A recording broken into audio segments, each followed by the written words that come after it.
जिले में अंबेडकर जयंती की दिन भर रही धूम। भारत के संविधान निर्माता कहे जाने वाले बाबा साहब डॉक्टर भीमराव अंबेडकर की जयंती पर जिले भर में अलग अलग भिन्न भिन्न तरह के कार्यक्रम आयोजित किए गए। इस मौके पर गया जी में सभी लोग जाति धर्म को भूलकर श्रद्धा सुमन अर्पित कर बाबा साहब को याद किए।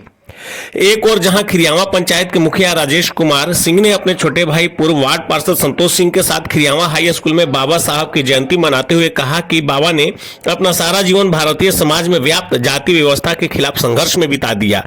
वहीं राज्य सरकार पर निशाना साधते हुए उन्होंने कहा कि अम्बेडकर लोगों को शिक्षित बनने, संघर्ष करने और एकता में सभी को पिरो कर रहने की सलाह देते थे। मैं भी बाबा साहब के बताए रास्ते पर चलने के लिए प्रयासरत रहता हूँ। मीडिया को संबोधित करते हुए उन्होंने कहा कि मैं केवल मानव जाति को जानता हूं, न तो कोई धर्म है और न ही कोई जाति, लेकिन राज्य सरकार जाति और धर्म के नाम पर सिर्फ लड़ाने का काम कर रही है। सभा में उपस्थित सभी से आग्रह करते हुए उन्होंने कहा कि कृपया आप सभी आपस में प्रेम और सद्भाव के साथ रहें, किसी को भी किसी से बैर न हो। यदि आपने राष्ट्र को विकसित करना है तो जाति धर्म से ऊपर उठकर चलना होगा। ज्ञात हो कि बाबा साहब की जयंती मनाने के साथ साथ मुखिया जी ने सभा में उपस्थित सभी को सत्तू और आम खिलाने के बाद शरबत पिलाकर बिशुआ यानी सत्तुआन भी मनाया।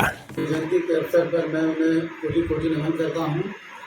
बाबा साहेब ने अपना सारा जीवन भारतीय समाज में व्याप्त जाति व्यवस्था के खिलाफ संघर्ष में बिता दिया।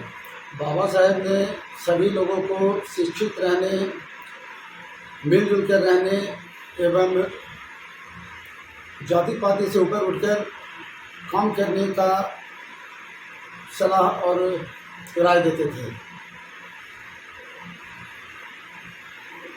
जाति और धर्म के नाम पर लोगों को लड़ाने का काम कर रहे हैं। बाबा साहेब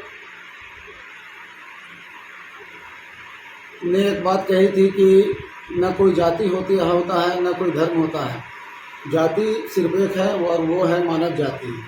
लोग आपस में मिलजुल कर प्रेम और सद्भाव के साथ रहें, इसी का संदेश डॉक्टर बाबा भीमराव अंबेडकर जी ने दिया था।